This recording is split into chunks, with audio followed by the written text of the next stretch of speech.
welcome back to another episode of the Buffalo Happy Hour. Mike, what's going on, man? Derek, we are back at our friends at Addys Wine and Liquor, and we have a wonderful guest that is going to tell us all about their entire life and their what she calls her three babies. So we'll start with introductions, and then we'll jump right into who you are and what you're all about. Perfect. Well, hey guys, how's it going? Very good.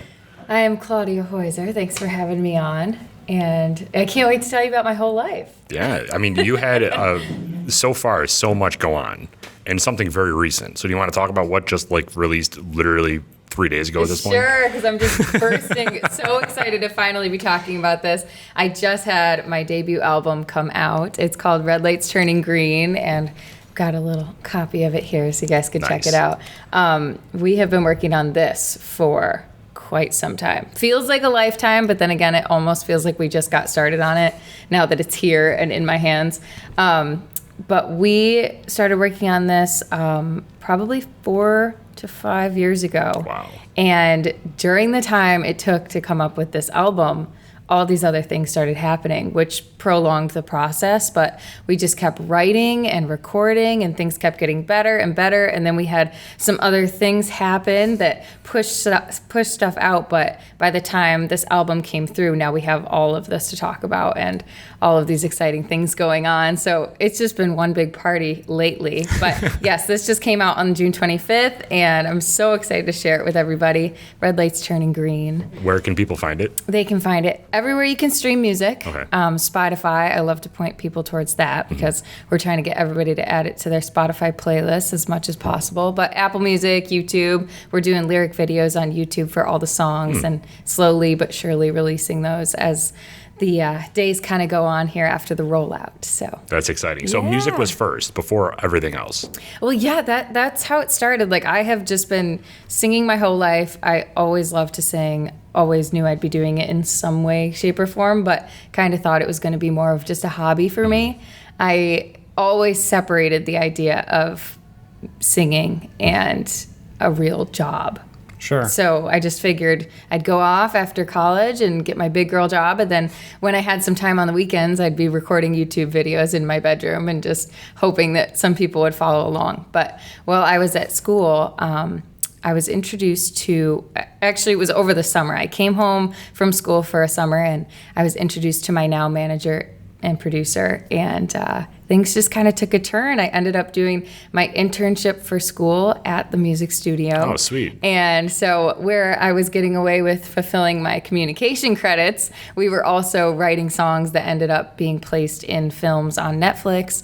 And oh my gosh, it was crazy. We put together a little girl group really early on as part of my internship, and it was a girl country group. And eventually, I'm still singing with one of the girls now. She's singing with me too. And it just kind of took a turn and started legitimizing the fact that we could write, and kind of it mattered in the beginning. We had these placements coming in and then commercials, and then we had a demo that ended up in the hands of a country music program director, Big Dog Country. Really? And that's near my hometown, but he ended up with one of our demos and loved it. It wasn't even done yet, and he asked if he could play it on the station.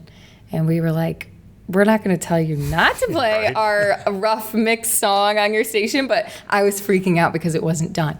And he was like, I think this song is fresh, and even though it might not be done to you, people might dig this one. So he took a song of ours very early on in 2017 called No Matter What It Costs and played it on the radio, and people called in about the song, just unprompted. I didn't know when they were going to play it, so it wasn't me calling it. Sure, yeah, really. Because I probably would have tried something like that early on. And people called in, and he gave us a call a couple days later and said, I got some phones on this one. And we're like, well, what does that mean? And that's like radio talk. We were so new to this. I had nothing to do with radio beforehand, and my manager knew a thing or two, but we've been learning as we go. And he said, people don't call the radio station unless they're going to win concert tickets anymore, or a car or something crazy like that. So when people called in to ask who the artist was and what the song was, and they were asking if it was the new Sheryl Crow record and stuff like that, it was crazy. He just thought that was pretty incredible, and we were freaking out too, of course. And he said, I would just like to add this to my regular rotation, if you guys don't mind. And I'm like, oh yeah, twist my arm. Right. So he went ahead and put it on his playlist, and then we started making a few extra calls, and sooner than later it ended up on about 35 other stations across the US. And we started visiting radio stations, and we had no album or anything like that. We just had this rough mix demo. And that's the first thing the station started asking us, like, do you have a CD? And we're like, well, we don't today, but give us a couple weeks. And so we really dug in at the studio early on and put together our closest rough mixed songs that we thought had the most potential to, make a little bit of a splash. They weren't done by any means. Like, we hadn't been able to spend as much time on them as we wanted to. But when it came down to, do we put it out there and go visit radio stations or sit back and kind of perfect it, we didn't want to waste time doing that. So was that nerve-wracking, though, taking that step to be like, yeah, just run with this copy that I'm not comfortable with? It was, it got to a point where we were comfortable with it enough. Sure. Like, I loved it. I thought, this is the coolest thing I've ever done. I had never recorded like this in my life. So I was happy to put these songs out. But it's funny to see now over the years how much I didn't know how much we could grow and how great it could get. So to have this here now and be able to have spent the time really hunkering down in the studio the last 10 months and finishing this up the way that it was supposed to be done in the first place, it's been amazing. So in that whole thing, you mentioned your hometown. So where is that? I'm from Fairport, New York. Oh, wow. So for those that don't know, that's just outside of Rochester, correct? Right. Perfect. Right. So other question. You had to basically figure out how you were going to get a CD done. And the demand was there. So what was that experience for you to basically prep yourself physically to sustain the duration needed in the studio to make it possible? Well, there's two cases. Are you talking about the EP we put out early on for the radio stations when they were like, okay, we need something now, or this one? Because both were very We'll crazy start with the stories. radio. Okay, we'll talk with the radio. So, well, we had a pretty good, what we did early on was when we were writing, we were actually recording on the spot. Like, we were sitting in there writing the songs and having the microphones going and just kind of sussing it out and figuring out, okay, we love this sound, let's throw it down. And, we should change that lyric, let's fix it now. So we were doing things kind of on the spot early on to kind of catch that magic. And a lot of it stuck. And when we try to go back and replace or re-record, or maybe the guitar idea was there, but the tone wasn't, and we try to go back in and fix that up, it was almost like the early magic we had in the first capturing of it was better. Just something about it. Maybe it wasn't the tone we were thinking we'd get, but something about that feeling in the part was better. And so we ran with a lot of it just by knowing that it felt right. So it was definitely a learning curve, though, trying to figure that stuff out, because we had to figure out our process along the way. And I record in a way that's really different than most people. And it's probably due to the fact that we were in such a time crunch. I'm just sitting in the studio in the control room with no headphones on. Really? And we keep the speakers at a really low volume, so there's no bleed.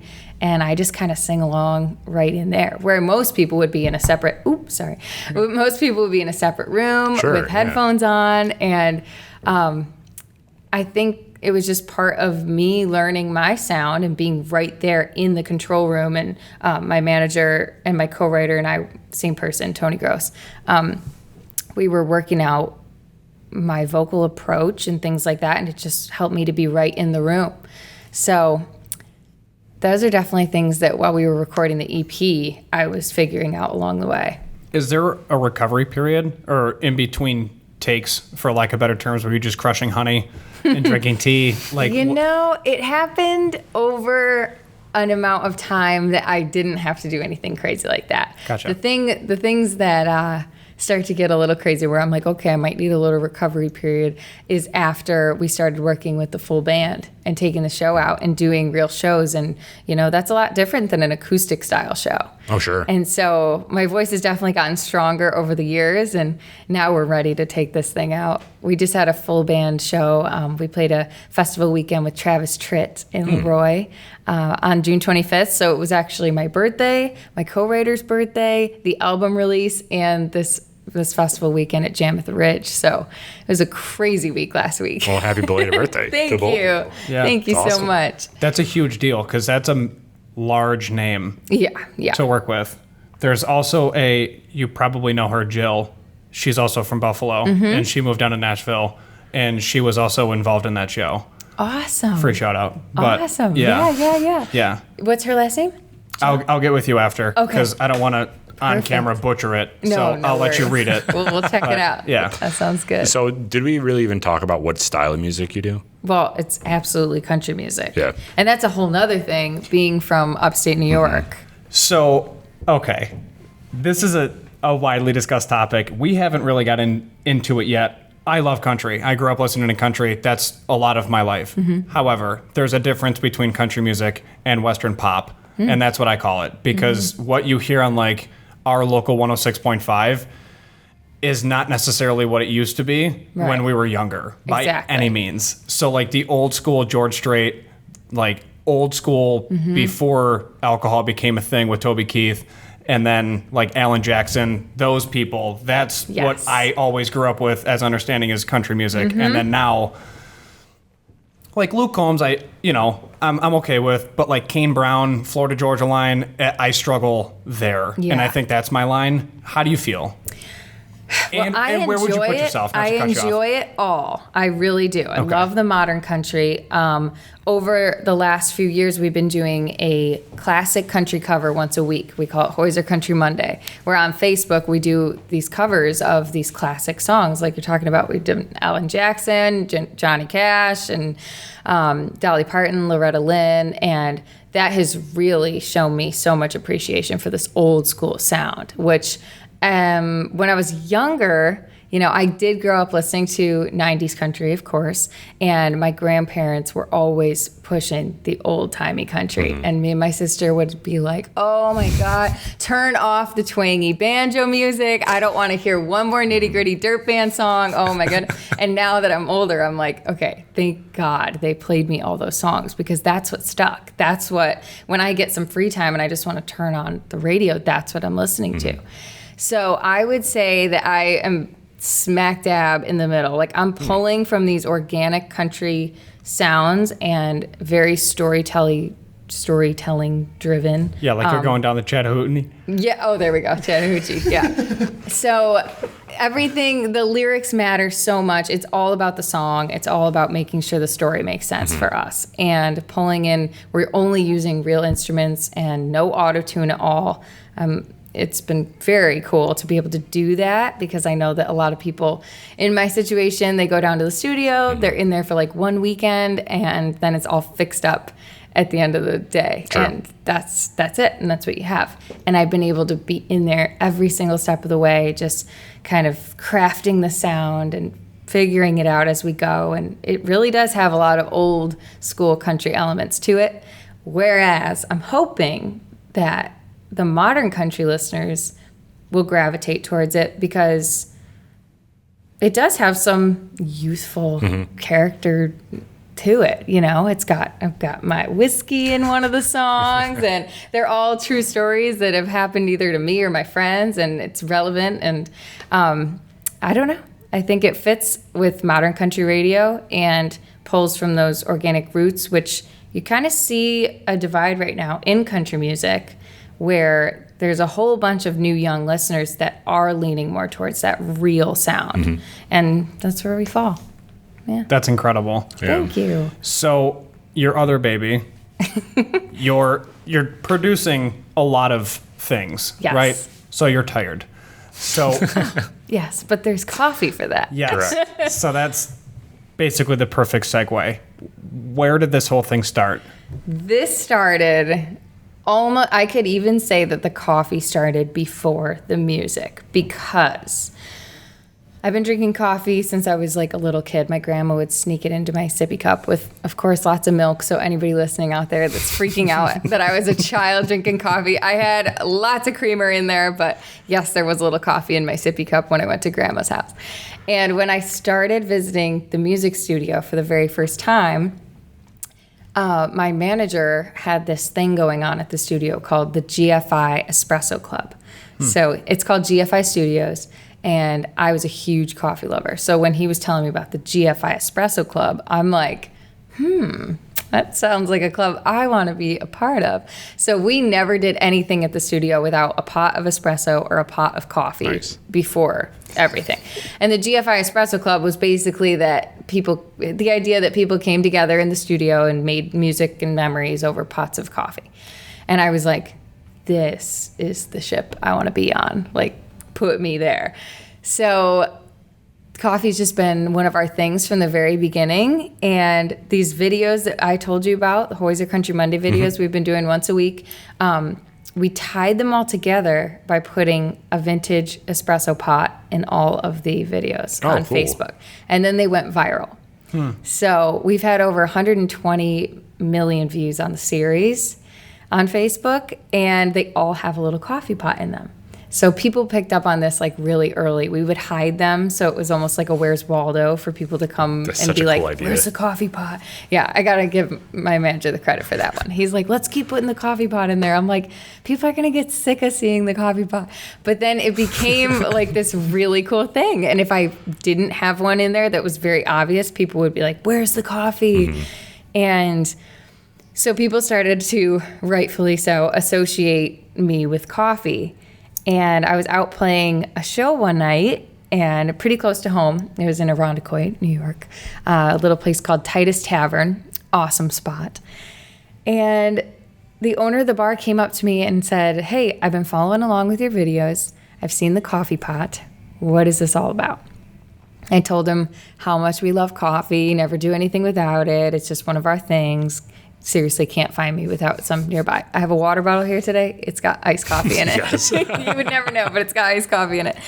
So anyways, I told him how much I love it, yada, yada, yada. And he went to the back of the bar and was talking to Tony the rest of the night.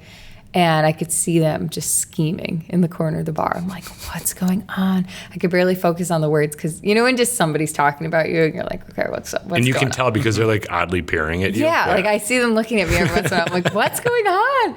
So the end of the night comes around, and Tony and the owner of the bar, whose name is Bucky Montroyce, they come up to me, and Bucky says, you know, aside from owning this bar, I've been in the coffee business my whole life, and it's family run, and, you know, I'm really hands-on, and after hearing your story, I got to thinking, how would you like to come up with your own blend to offer to your followers?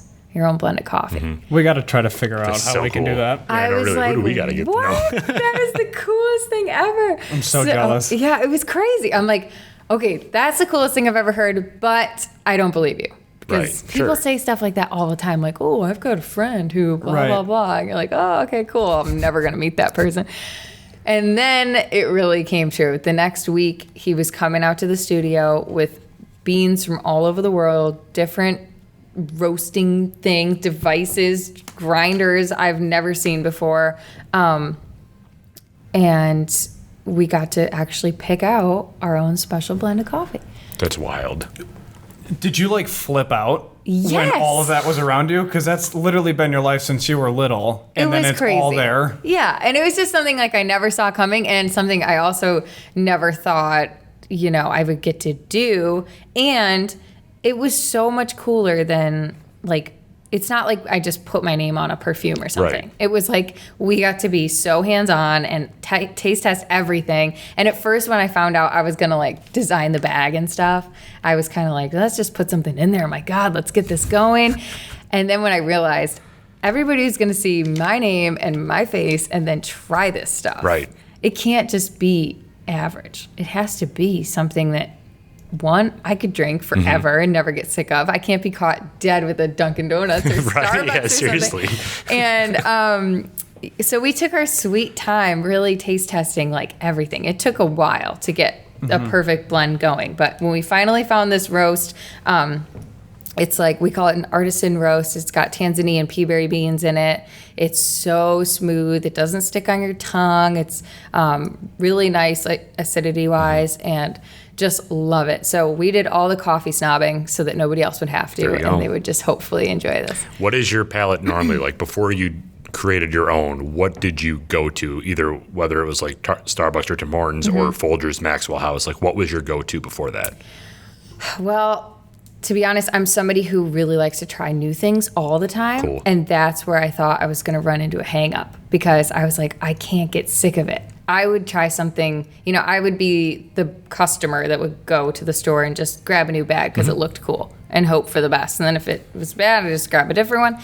And then that was really what I was keeping in mind when I was taste testing everything, was making sure I was not going to get sick and want to try something else. Sure. And I still haven't. It's been like 2 years, and I'm totally good with it every single time. Never want to try anything else. It's How do you delicious. drink it? My favorite way is just regular old school drip Nice. coffee, drip, hot. I love to throw ice in it with a little cream, and pretty basic. But my the grind is actually perfect for a French press. Okay. So for people that love to French press, this is it. Does it come whole bean or grounded? It does it both. Okay. So we have whole bean, ground, and decaf. And the cool thing about it was I thought this was just going to be something for the merch table that sold out, and it was going to be like a t-shirt, and then that would be it. And we'd just the coffee would be done. But it was the people that ordered this stuff. It started shipping into over 15 countries, and it went into all the Tops grocery stores. And I'm still blown That's away so by wild. it. It's the craziest thing. So we have a people reason to go to love Tops the now, coffee. right? Yes, now you have a reason. That's so cool.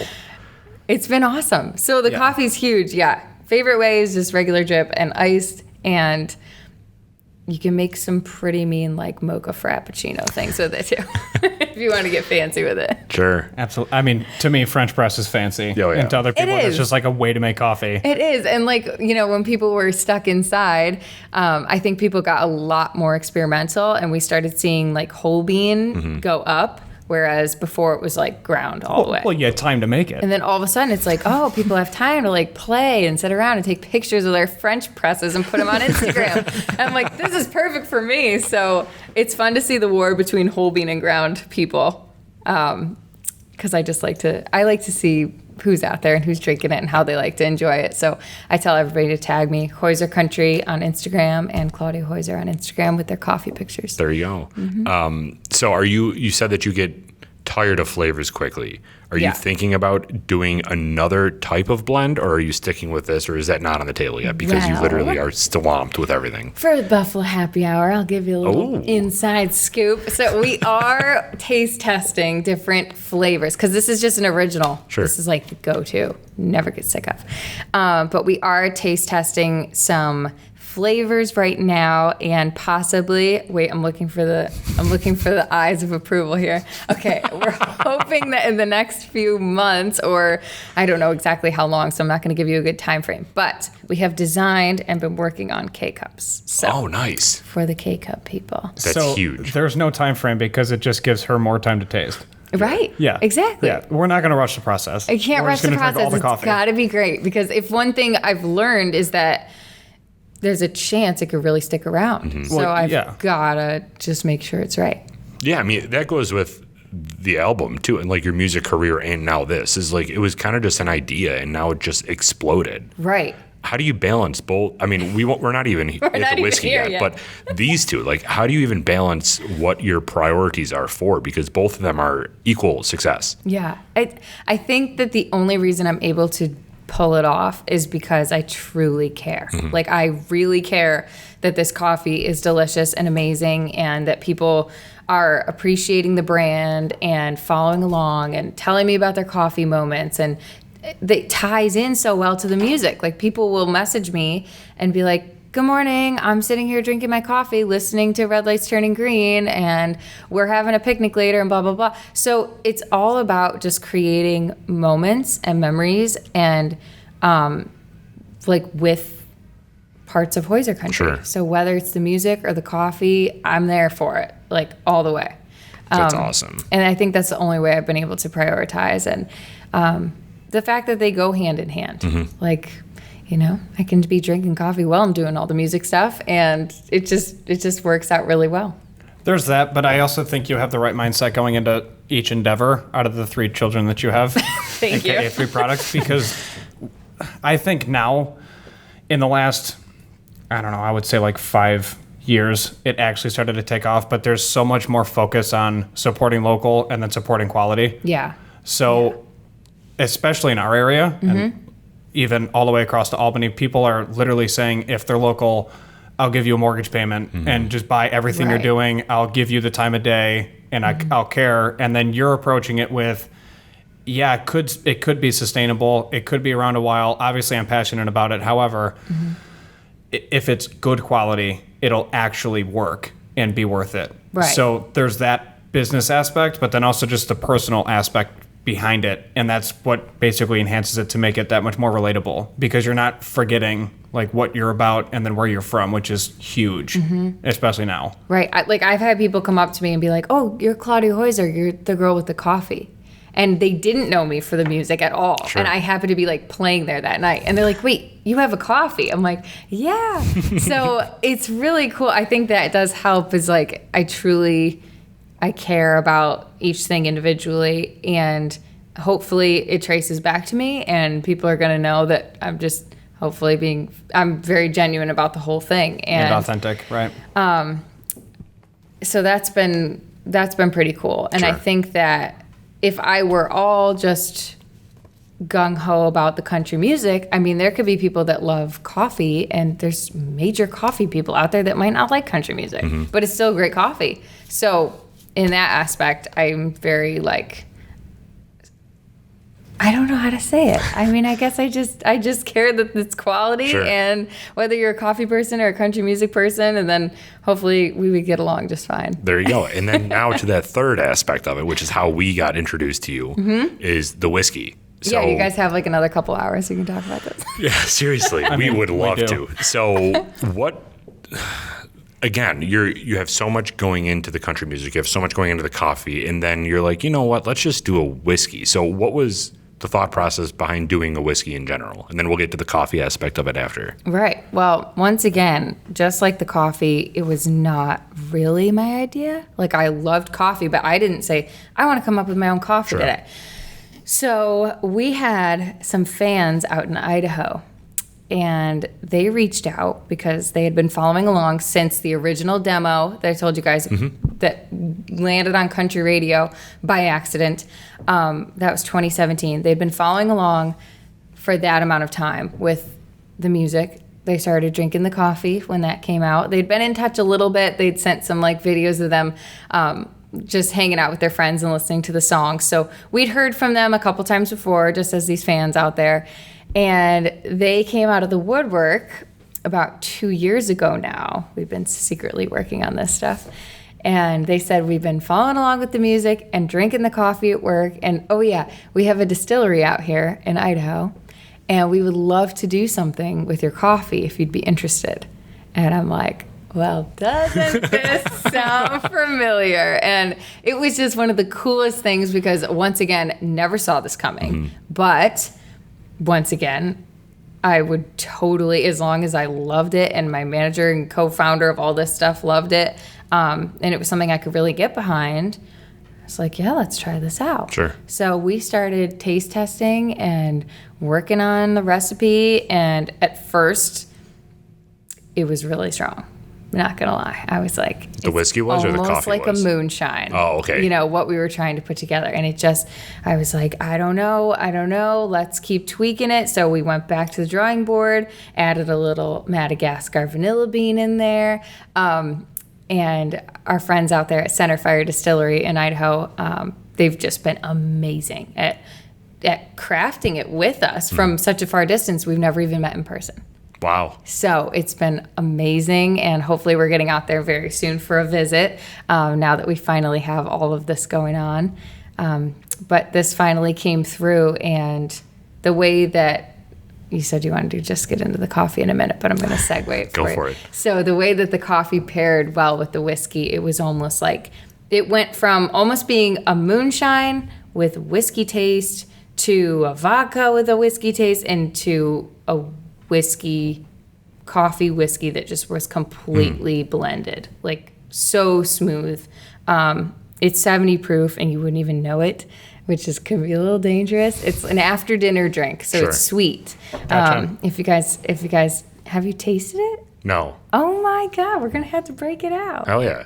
You can open it right now. We got should the do it. A-OK to open it. I'm so. going to let you do the honor, thank so you. I don't do Appreciate anything that. embarrassing. Don't Because do I anything embarrassing. already spilled a giant mug of coffee today all over a drum cymbal at the studio. And let's just let that be the one spill of the day. So you're at the studio earlier today? I was. Yep. I'm there like every day, as long as we're not traveling. And Fair. it's been absolutely crazy. There you go. You guys taste them. How much of this have you had You want already? to try it? You want to have it? Today? None. None, but You taste it. It's okay. I can go grab another glass. They have no more glass over there. So Okay. I keep talking. Okay, perfect. thanks, Derek. Appreciate it. You're welcome. Well, during the taste testing process, it seemed like we were tasting a little sample here and there Sure. all the time. Just Yeah. tweaking, figuring it out, making drinks with it, and trying to figure out the best cocktails we could. But it wasn't until it really came out that I got to fully sit back and have a whole glass of it, which Yeah, is so and funny. experience it. Yeah, and it's just been delicious. Every time I bring a bottle of it somewhere, it doesn't last more than 5 seconds with my friends and people tasting it. And the cool thing is it's been people that don't like coffee love it. Like my dad won't go near coffee. And even though I have my own coffee, he's like my biggest supporter. He will not drink the coffee. So it really says something that he will just down a glass of this. Yeah. And being like a completely non-coffee drinker. And then non-whiskey drinkers too. Like I wasn't a big whiskey girl to begin with. Now I could say I'm like, I need to taste test multiple things and be like, okay, we got this one. Which is one. wild because it literally coincides with country music simultaneously. Right. Like they're one and the same. Right. But this is a whiskey I could definitely see a lot of women getting behind. Yeah. Because it can be an intimidating thing, for people that don't like the strong bite that Sure. some bourbons have. And then people that don't love the whole after dinner drink style sweeter whiskeys, you can throw a little straight bourbon in there and fire it up a little. Yeah, I like that you point that out, that Good it's call. more an after dinner Right. type of drink, because we've Well, talked you about whiskey it. boys, I gotta Right, yeah. Well, we've Give you talked the about it heads up. before, is that 70 proof for whiskey is low, but for an after dinner drink that you're adding coffee to it and you're just enjoying the process of drinking a coffee whiskey, it's perfect. Perfect. So cheers. Well, cheers. Thank you. I'm super excited for this. Oh my God, it smells so good. You can smell the full coffee beans. So would you say it's coffee first, whiskey second, or whiskey first, coffee second? I would say it's coffee first, whiskey second, but it's really smooth. It's almost hard to put it in a 2-step process. That doesn't even make sense. That is very good. Yeah. That doesn't make sense that it's 70 proof at all. I know. I can see why you said it's dangerous. Right? It Yeah. tastes like iced coffee. Yeah. That you forgot that was left out on the counter. Right. And it's really good so with like ice 2 too, hours. Yeah. on the rocks. 2 hours, it's still Okay. fresh. But you kind of left the iced coffee out on the counter, and you're like, oh, I forgot about my coffee. And then you drink it. That's literally what this is. This is fantastic. That's really smooth. So how many taste tests did you do with them sending things back and forth to try to figure out what is the correct blend? Tony, help me out here. Quite a bit. What would you think? How Yeah, we many could taste ballpark it. testings? It was 2 years in the making. It was 2 years in the making, but 50? with critical instruction and guidance. I mean, they nailed it pretty quick when it came down to it. Once we had an idea for what we were looking for, it was like, okay, we need to back off on the sugar a little bit. We wanted it to be sweet to kind of smoothen it out a little bit. My big thing was I don't want a girl to taste this and feel like she has to make the face. Sure, yeah, absolutely. And so, but not sweet enough to the point where you're like, oh my gosh, I just drank a melted popsicle. So there was that fine line between like, we didn't want it to go maple syrup, but also didn't want it to be like set your mouth on fire. So somewhere in the middle of that. And I feel like you nailed it. Thank you. I can't wait to try your coffee. Like, I got to go find a bag of this so I can buy it. How do you brew your coffee? I do whole bean and auto drip for the most part. At the office, I have a French press, but I'm home all the time now, so I just do auto drip. Nice. And yeah, the whole bean is just a complete game changer because you get the already grounded stuff, grounded, you know what I'm talking about. I know what you mean. You get that already, and then as soon as you open it, it becomes, like if you don't drink it quick enough, which I never have a problem with that, but it becomes stale. Right. So the whole bean, you can just grind it whenever you want, and then you're and good then it's to go. fresh all the time. And exactly. I do auto drip, and I'm excited to try this. And if it tastes anything like this whiskey, Thank you. Yeah, that's the coolest thing. Like, this is truly, it's not just coffee flavored whiskey. It's not a syrup or something that tastes like, it's really Hoyser Country Blend coffee brewed and barreled with a corn whiskey. And it's just delicious. They did a really good job on that. So were you involved in the label process? I was. This has been a whole nother thing. So I should have paid more attention in college when I was taking my Photoshop courses, because that is definitely Fire something from the hip. I had my sorority sisters helping me out with. And now I'm like, why did I do that? I should have like stayed up extra late getting this stuff down, because the label thing has been a learning curve, to say the least. But I think we just knew we wanted to go with this very kind of rustic, classic appeal. Like, I didn't want it to be too flashy, but the cool thing was including the copper on the whiskey bottle just to like spice it up a little bit. And so my manager and I came up with all of this ourselves and figured it all out. And our birthdays both on June 25th, so that's why it says it 25 on there. That's the secret to the label. So why did you decide to call it Drunken Bean? Drunken Bean. Well, Just think about kind it. of a drunken coffee bean in a way. Exactly. Yeah. Just kind of got the point across that it was bean for coffee and drunken because alcohol. And then a classic coffee whiskey. We just love that because I think it ties in the fact that our music is a little bit more organic. There's not many coffee whiskeys out there.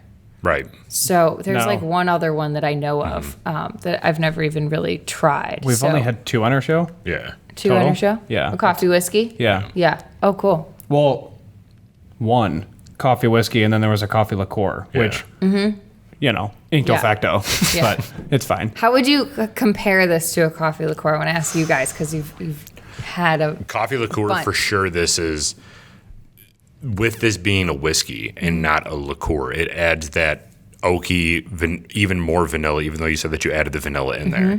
And it tastes more like a drink that you can either have neat or you can have in a cocktail. Coffee liqueurs you can't have neat. There's a sweetness aspect to different like distilled beverages that if it's too sweet, you can't have it neat because it just like really dries you out.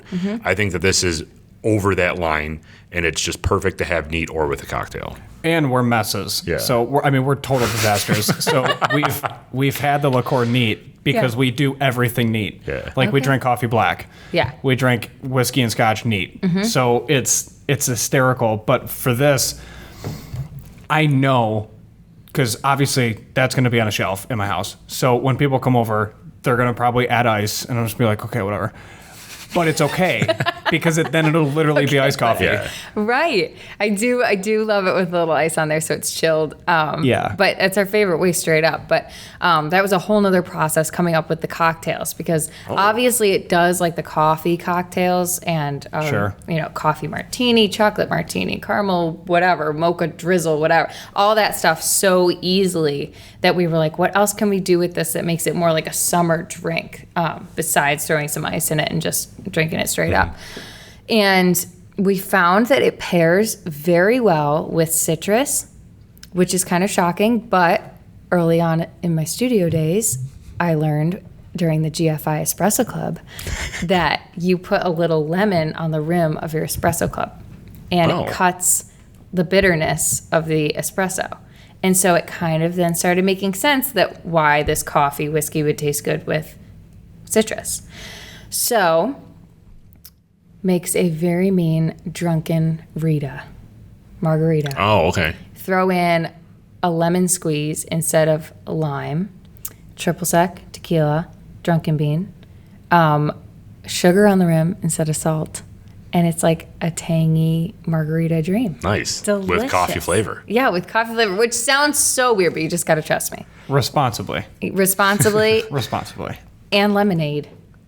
Oh, okay. Interesting. Drunken bean and lemonade. Okay. And I love to do it in a French press because it's like Here we go. tying in the coffee. All Here these- we go. all these when you bougie guys ways. get when you guys get fancy on your Instagrams, you can take your pictures. You do it in a French press with the ice and then the lemonade and then drunken bean on top, and it separates. Okay. And it's like you get to impress everybody with that. Nice. So what has it been like promoting this? Because like you said, this wasn't your dream to go out and have a whiskey company that had your name on it. So what was it like promoting it, interacting with people that wanted to try it, and what has been some of the feedback from this? Well, it really took off like crazy. Like everything else you do. I hate to say it like that, but it's been out for about 5 weeks now, and it's already in 140 locations in upstate New York. This is so ridiculous. I know. Like, I'm right there with you that I cannot believe this. Just like the coffee, I thought this was going to be a little merch table thing that sold out and it was done with. People really got behind this. And the whiskey has just been speaking for itself. Like, I've been so busy with the album release that I truly haven't done too much with the whiskey yet. Like, I can't wait to do podcasts and talk about it because there is such a great story behind it and it is delicious, and I think it just has been speaking for itself so far. So we've done a few tastings like we did here at Addys, and it's really fun to see people come in and think that they're going to hate it, and they're like, no, I'm not a whiskey person, or I'm not a coffee person, or oh, I don't do sweet stuff, and then they taste it and they love it. So it's just been kind of turning around on itself, and I'm just here for it. I'm hoping it just keeps going. So to answer your question, she's like 3 posts on Instagram and really. Facebook, and that's basically all I had to Well, do. no, I need help with the Hoyser Country Instagram because I'm trying to keep that a little bit separate. Like, I'm Claudia Hoyser, and then the coffee, whiskey, come to a concert, tag the stuff, wear a t-shirt. It's Hoyser Country. Okay. So I do have the Hoyser Country Instagram that's growing, and we're hoping to get people following that. So if you're listening out there today, make sure you go follow the Hoyser Country Instagram too. I'm sure people can see it on these bottles, but can you spell it for the people that aren't watching? Sure. It's Hoyser, Hoyser. Okay. Country. Awesome. Yeah. Generic spelling. Okay, yeah, the basic Yeah. one. Yeah, that's it. Well, this is awesome. I can't believe how much you've done. The last you. little piece, you said that this matches everything. This is like me and caring so much about the label and every little detail that went into this. So once I saw we picked out the bottle and the glass shape and everything and the tops, and it was just such a big deal getting this and seeing it in person. And then when I realized that it was going to go sit in a bar, coolest thing ever, by the way, to see your own whiskey in a bar. And they were going to just put those ugly little plastic pour tops on it, and they were all different colors and red and blue and all. I'm like, okay, it's going to be the thing. When this goes in somewhere, we're going to give somebody a nice matching Sweet. copper pour top so that it could match on behind the bar, and it just looks super nice. And so if you see Drunken Bean, hopefully we can get a copper top there behind the bar before you ask for it. You thought of everything. We tried. It was really crazy. And there's obviously still much more to learn. We still got to do some little commercials for it with the slow pour and the perfect lighting. And there's all these ways that you're supposed to photograph whiskey that we're learning as we go. I'm new to this, but it's been really fun. And just people drinking is all I could ask for. So, No doubt. yeah. Well, we're going to have it on our show as well. Yeah. So if you're watching this interview, make sure you watch our rating of Drunken Bean. Yes, Because that's going to be please. a hoot. And we've done Can't coffee wait. too, so we can also do a rating of coffee because we've done a couple coffee things so far too. We've rated coffee. Yeah. That would so be he's perfect. I'm the savage when it comes to coffee. He's obsessed. But the problem, for some reason, we hang out far too often. So now I'm starting to get super intense into coffee and actually caring. Yeah. So I didn't Thanks. know how much I cared until we Well, really right. started taste testing Yeah. them all. And then I'm like, okay, wait a second.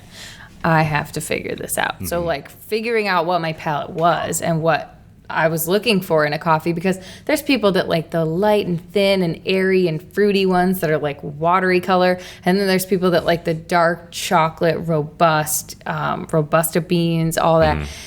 And we had been drinking espresso and medium roast coffee and just kind of tried to pull in some things that included a little bit of both. Like Tanzanian pea berry does have some fruity, acidic things going on with it. It's a bright bean. And then we have some really dark chocolate cherry notes in there too. So it's a medium roast, but it gets really bold. And if you add more coffee to your scoop, a little extra on the scoop there, it gets darker and more full-bodied, but it doesn't get sour. Okay. And that was like a huge thing that we were really This is excited like about. really intense. Did you even know that existed?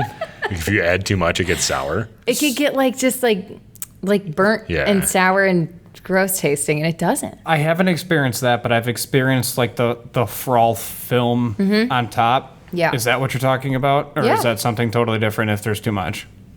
I don't really know. I mean, there's a lot of There's a lot of things that That's could what go I'm wrong, saying. and depending on how you make it Yeah. and what's brewing it and all that. But this doesn't go wrong. We'll try it for sure. Okay, so it's in tops. It's in Tops.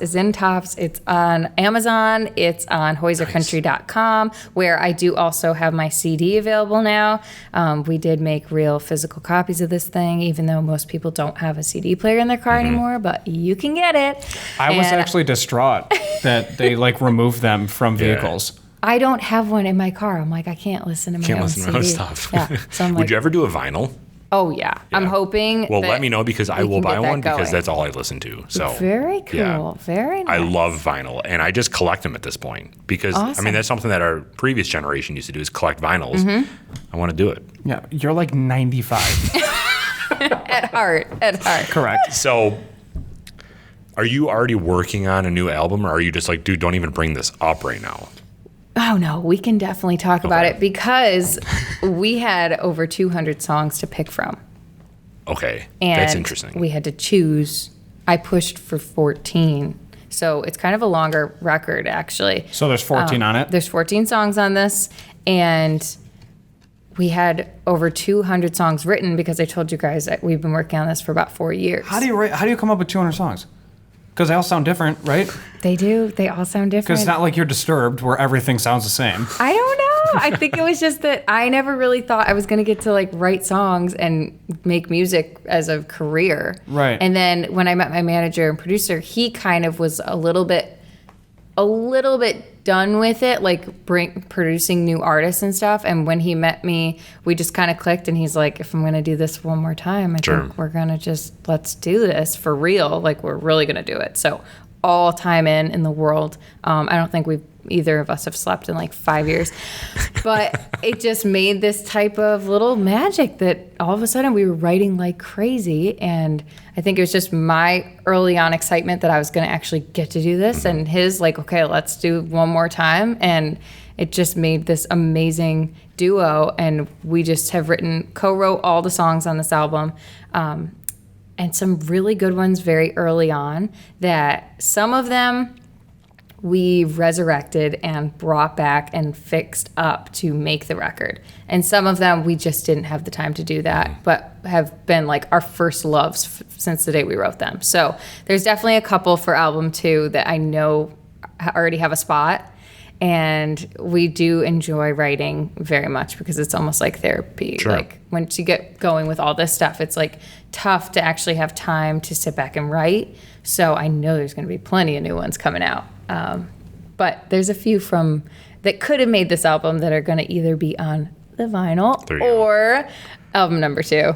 So I'm excited about it. Do you start writing first and then try to fit the music in after? Or do you do at least one line of music first to get the song going? I Or can is tell you top that secret? every single song started a different way. Oh, okay. All of them. Like sometimes it'd be my co-writer would call me and be like, this word, I have like these couple words. What can we do with it? And I'd get in the studio, and then we'd sit down and put the music to it. Or my co-writer would send me like a guitar lick, And I'd be like, oh, that's perfect. I have this line that I thought of yesterday, and that works perfect with that. And then sometimes we'd have the actual idea for the story, but we had no idea how we wanted to say it. So it was like, okay, we know we want this heartbreak song about, blah, blah, blah, but how's it going to go? And we just sit down and work it out. It's wild. I want to be a fly on the wall. Right, yeah. That's fascinating because that's the art. Yeah. That's where the artist title comes from, in my opinion, because it surprises me like can't do every that. time. I'm not going to lie. Like we come up with them like, oh my God, it's pretty good. Yeah. Like the last song on the record, it's called Willin'. I did not see this song coming. Like we did not try to sit down and write a song that day. I thought the record was done. We had all of our songs picked out. It was like going to be 13 songs. And we're sitting there having coffee one day. And we're Shock. just, yeah, I know, right? Big shocker. We're sitting in the front room of the studio, and my manager picks up a guitar, and he just starts like plunking along, and it's in this weird tuning. It's not tuned like a regular guitar. It sounds like so crazy. But he just starts playing this weird little thing. And I'm like, hey, that's pretty cool. And so then I just start la-la-laing over it, and in about an hour, we'd come up with this song that was almost, I call it the little sister song to the title track, which is Red Lights Turning Green. Because Red Lights Turning Green is all about moving forward, putting the hard stuff behind you, and just like going for it. And then Willin', the song that just kind of poured out in an hour, it was almost like you have to be willing to do that. Sure. Like you are the only one that's going to make that decision happen for you. You can't put the pedal to the floor and go for it unless you decide like I can do this. So, and it was the perfect way to close out the record because it was kind of like, here's what you need to do. Now just know that you can do it. And it just made the whole thing come together. And so you never know when they're going to strike, but you just have to, that's one thing I've learned is not being too stubborn about it. Sure. Because sometimes that's when the best songs come, when you're not expecting them. Absolutely. So if someone was to type in Claudia Hoyser on Spotify and they're scrolling through your list of songs, what is one song that you would suggest that they listen to first to kind of get to know what this whole album's about? Oh my God, don't do this to me. Well, I didn't know if it was like Wicked because that's kind of what you released early. You know, you guys, that's so hard. I love all Just start these from songs. the top and go down. I love all these songs so much. I'm happy that all of them made the album. To tell you the truth about Wicked, I thought that was going to be a much deeper cut. Like, I thought people would have to really get into my music before they accepted Wicked because it's different. It's not like your typical modern country song, and it's not your typical classic country song. That's why I think I liked it, though, just because it was so different. Yeah, and it's a heartbreak song, and it's a little bit slower, and I just thought it was going to be a deeper cut, and then that's the one that everybody's been reacting to. So I would tell you to go listen to Wicked. With that being said, that would be really cool. And then let me know what you think about it. How can people let you know? Where are you on social media? And I know we kind of talked about it already, but just so we can Instagram is huge. Claudia Hoyser. Always look for the blue check mark because I don't say that because it's cool that I have a blue check mark because it is. But it is Can't cool. believe that happened. And we have all these impersonator accounts. Seriously? Already? You could look me up and then there's a million of me and then you just get frustrated because you can't find the real ones. So always look for the blue check on Instagram and Facebook. And if anybody asks you for money, it's not me asking you for money. My record's done. I don't need anything to finish it. These hackers are like so good at pretending to be me. And they just like will be like, thank you so much for being a follower. And I'd really appreciate it if you could help donate $5 to my next record. And people are so giving and caring and awesome that they do it. And so I just have to warn everybody, look for the blue check mark and don't send any money. But you can go to hoysercountry.com and get the coffee and the album and find out more about the whiskey. Nice. Yeah. Cool. Do you have a list of the liquor stores that you're in on your website? I do. Okay, I cool. do. Updated it today, Nice. which is just so cool to see it growing. That's awesome. And we're very, very proud and excited to be here at Addys because this is one place people kept asking me about. Like, are you going to be at Addys? And I'm like, oh, yes, we are. Well, they're the #1 liquor store in Western New York. They There just we go. got named that. So congrats to them. Anything else that you want to add? I just want to say I hope everybody will check out either the coffee whiskey, which is called Hoyser Country Drunken Bean, or my new album, Red Lights Turning Green, on Spotify. Go find me on social media, or even do it old school. Call into your local radio station and tell me you want to hear some Claudia Hoyser. That would really help me out. Cool. Yeah. Well, thank you so much for your time today. We really appreciate it. It was awesome hearing all of this, and you're just so busy. So thanks for making time for us. Appreciate it. Mike, Derek, thank you so much for having me on. Absolutely. Thanks. Cheers.